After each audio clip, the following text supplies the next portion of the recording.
Yes, beta. Let's start with question number 79. 78 we have done in previous class.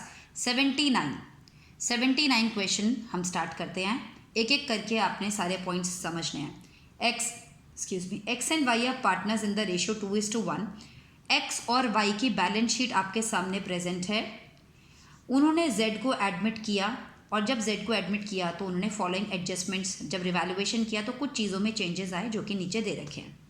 Point number F पर गौर करना है क्योंकि बाकी सारी चीज़ें आपको पहले से आती हैं. पॉइंट नंबर एफ पर बाय ब्रिंगिंग इन और विड्रॉइंग कैश.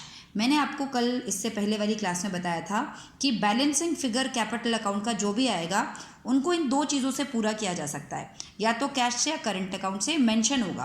तो इन्होंने एफ पॉइंट में साफ साफ लिख दिया है बाय ब्रिंगिंग इन और withdrawing cash the capital of X and Y are to be made proportionate to that of Z. यानी कि जेड के अकॉर्डिंग करिए. क्वेश्चन क्या है? On the basis of new partners capital, जिसकी एक्सप्लेनेशन अभी हमने की थी. अब इसको स्टार्ट करते हैं. क्वेश्चन नंबर 79 की लाइबिलिटी साइड का पहला पॉइंट है क्रेडिटर्स. क्योंकि क्रेडिटर्स में कोई चेंजेस नहीं है, मैंने क्रेडिटर्स एज इट इज उतार दिया. जनरल रिजर्व, ये जो ओल्ड बैलेंस शीट में जो भी कुछ होगा ये ओल्ड पार्टनर्स का होगा, इसमें नए का कोई रोल नहीं है. नए के आने से पहले जनरल रिजर्व को खा पी के ख़त्म कर दिया जाए. हमने जनरल रिजर्व को दोनों पार्टनर्स में क्रेडिट साइड में, आपको सबको पता है पार्टनर को कुछ भी कैपिटल उनकी बढ़ती है तो इस तरफ और अगर घटती है तो इस तरफ. जनरल रिजर्व को आपने दोनों पार्टनर्स में 2:1 की रेशो में बांट दिया. उसके बाद उनकी कैपिटल दी हुई है, ये आपको पता है, बैलेंस बीडी के नाम से दोनों जगह आ गई. एसेट साइड पे कैश एट बैंक दिया हुआ है. कैश एट बैंक डाल के मैंने स्टार लगा के अभी छोड़ दिया, उसको मैं अभी नहीं लिखूंगी. नेक्स्ट आइटम आता है मेरा डेटर्स का. डेटर्स के बारे में मुझे कोई भी एडजस्टमेंट नहीं दी है, डेटर्स में कोई चेंजेस नहीं आए, तो एज इट इज़ मैंने डेटर्स कितना लिख दिया? 15,000. डेटर्स के बाद बात आती है स्टॉक की. स्टॉक के बारे में क्या बोला जा रहा है? ई पॉइंट अगर आप देखें, स्टॉक के बारे में बोला जा रहा है कि आपको एक अनरिकॉर्डेड स्टॉक मिलता है 1,000 रुपये का. ऐसा स्टॉक मिलता है जो है हमारे पास लेकिन बुक्स में नहीं था, तो बुक्स में लेकर आइए, नहीं तो जेड कहेगा अच्छा ये अब मैं आ गया तो अब तुमने, बाद में अगर उसको मिलेगा तो वो भी अपना हक जताएगा. लेकिन उसके आने से पहले हमें पता चल गया तो ये हमारे लिए प्रॉफिट है. स्टॉक को हमने इधर डाल दिया 1,000. प्रॉफिट्स आपको पता है इधर आते हैं. ये हमने स्टॉक को यहाँ 1,000 डाला और जिस स्टॉक को आज तक हम 10,000 का समझ रहे थे वो एक्चुअली में 10,000 का पहले से था. 1,000 का हमें और मिल गया तो वो हो गया 11,000. साइमल्टेनियस एंट्री चलेगी, ऊपर भी डालेंगे एक साथ ही और नीचे भी डालेंगे. स्टॉक के बाद है इन्वेस्टमेंट्स. इन्वेस्टमेंट एक्स और वाई की जो कमाई हुई इन्वेस्टमेंट बुक्स में दिख रही है वो थी 8,000. जब उन्होंने दोबारा वैल्यू किया तो पता चला इन्वेस्टमेंट हो गई 10,000. ये तो बहुत अच्छी बात हो गई. इन्वेस्टमेंट के कितने का फ़ायदा आ गया? 2,000 का फ़ायदा हमने यहाँ दिखा दिया. इन्वेस्टमेंट अब हमारे पास 8 की जगह 10 की हो गई, वो हम यहाँ दिखाते, लेकिन उससे पहले एक्स ने क्या बोल दिया कि ये इन्वेस्टमेंट मैं अपने घर लेकर जा रहा हूँ, मुझे दे दो ये इन्वेस्टमेंट. आपको सबको पता है पार्टनर्स का हिसाब किताब सब कौन से अकाउंट से होता है? पार्टनर्स के कैपिटल अकाउंट से होता है. हमने कहा ठीक है 10,000 वैल्यू की चीज़ है, तू ले जा रहा है, हम तेरी पूंजी में से 10,000 रुपये काट लेते हैं. तो एक्स की पूंजी में से कितने पैसे काट लिए? 10,000 काट लिए और लिख दिया कि तू इन्वेस्टमेंट लेके जा रहा है इसलिए हमने तेरे पैसे काट लिए, फ्री में तो नहीं देंगे. इसके बाद आती है बात प्रिंटर की. प्रिंटर की वैल्यू 20% कम हो गई है तो मेरे को लॉस हो गया. 20% 1,000 होता है. जो प्रिंटर अभी तक 5,000 का था वो अब घट के कितने का रह गया? 4,000 का. साइमल्टेनियस एंट्री कर दी. इसी तरह फिक्स्ड एसेट्स है. फिक्स्ड एसेट्स जो कि 1,37,000 की थी उस पर भी 10% डेप्रिसिएशन, 13,700 का लॉस. और अब फिक्स एसेट्स कम होकर कितने की रह गई हैं?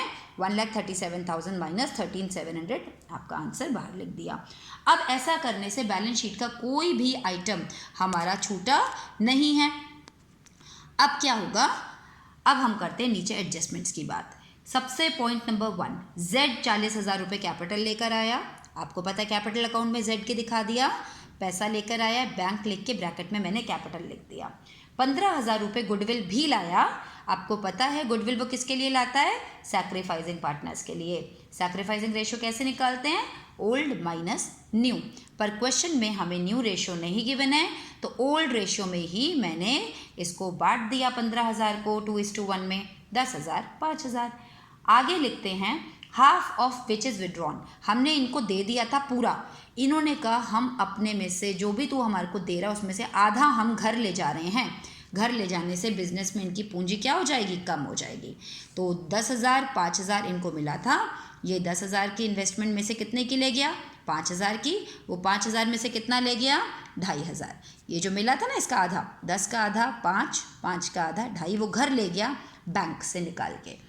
ओके, नेक्स्ट पॉइंट है इन्वेस्टमेंट हम कर चुके हैं, प्रिंटर हम कर चुके हैं, फिक्स एसेट्स हम कर चुके हैं, रिकॉर्डेड अनरिकॉर्डेड स्टॉक वाला बात हम कर चुके हैं। पॉइंट नंबर एफ आ जाता है, उसमें आपको मैंने बताया ऑन द बेसिस ऑफ, साफ साफ लिखा है Z to be made proportionate to that of Z, Z लिखा हुआ है, इसीलिए अब हमने क्या करना है, Z के अकॉर्डिंग चलना है। स्टेप नंबर 1, स्टेप सबसे पहले रिवैल्यूएशन को क्लोज कर लीजिए। रिवैल्यूएशन को क्लोज करा, मेरा लॉस आ गया, एक्स और वाई का ही होता है ये मैंने यहाँ पर साफ साफ दिखा दिया रिवैल्यूएशन लॉस के नाम से। सब कुछ कर लिया, अब हम अपने वर्किंग नोट्स की तरफ चलते हैं, जो कि इससे पहले मैंने आपको समझाया था।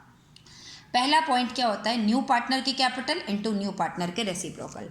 इस क्वेश्चन में न्यू पार्टनर की कैपिटल कितनी गिवन है, 40,000, उसका शेयर कितना था 1/4, रेसिप्रोकल 4/1, टोटल कितना निकल के आया 1,60,000 टोटल कैपिटल।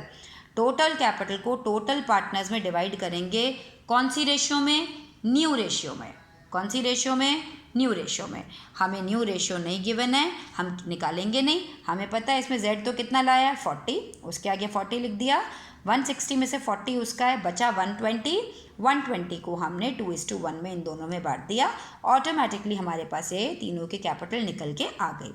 ये तीनों जो कैपिटल आई है इसको हम किस नेम से डाल देंगे, बैलेंस CD 80 40 40। खत्म, हमारा सारा काम खत्म हो गया। अब हम बैलेंसिंग फिगर निकालते हैं। मैंने आपको पहले भी बताया था वर्किंग नोट्स में, बैलेंसिंग फिगर को दो चीज़ों से बैलेंस कर सकते हैं, या तो कैश से या करंट अकाउंट से। क्वेश्चन में बोला गया है साफ साफ कि आपने बाय ब्रिंगिंग इन और विड्रॉइंग कैश, यानी कि कैश से बैलेंस करना है। चलिए देखते हैं, हमने यहाँ का टोटल किया एक्स का, तो यहाँ ज़्यादा था और यहाँ का कम था, तो बैलेंसिंग फिगर इधर निकल के आया, तो मैंने बैंक लिख दिया, कैश या बैंक जो भी आप लिखेंगे बैलेंसिंग फिगर। वाई का टोटल इधर ज़्यादा था इधर कम था, तो बैलेंसिंग फिगर इधर निकल के आया।